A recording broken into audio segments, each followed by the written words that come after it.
भयकथा मंतरलेली वाट. गावापासून थोड लांब डोंगर दरीतून जाणारी एक वाट होती. गावकरी तिला मंतरलेली वाट म्हणायचे. कारण त्या वाटेवरून सूर्यास्तानंतर जो कुणी गेला तो परत कधीच सुरक्षित परतला नाही असं सांगितलं जात होतं. सुरुवात. एका संध्याकाळी राहुल नावाचा तरुण त्या गावात आला. त्याला शहरातून परती येताना शॉर्टकट म्हणून हीच वाट निवडावी लागली. गावक्यांनी इशारा दिला होता, बाळा, रात्री या वाटेवर जाऊ नकोस.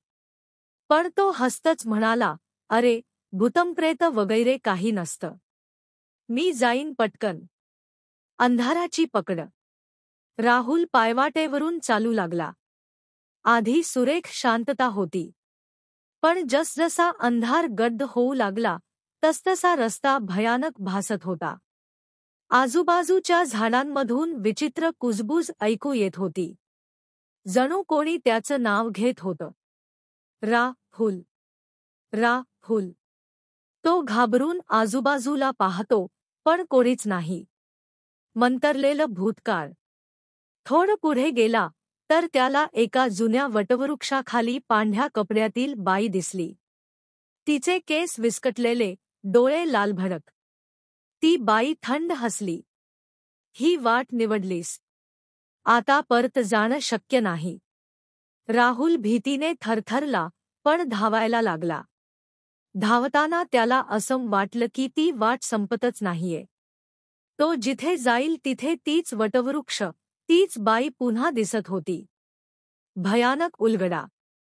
शेवटी दमून राहुल थांबला.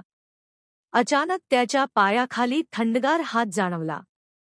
तो पाय मागे घेतो तर तिथे अनेक सांगाडे होते त्या वाटेवरून गेलेल्या लोकांचे. ते सांगाडे हलू लागले आणि सगळे एकत्र ओरडले, तूही आता आमच्यातलाच झालास. शेवट. त्या क्षणी राहुलचा आरडाओरडा दरीभर घुमला आणि शांत झाला.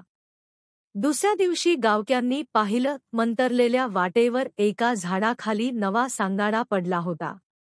आणि त्या दिवसानंतर गावकरी अजूनही सावध करतात. सूर्यास्तानंतर त्या मंतरलेल्या वाटेवरून जाऊ नका. कारण तिथे गेलेले कधीच परत येत नाहीत.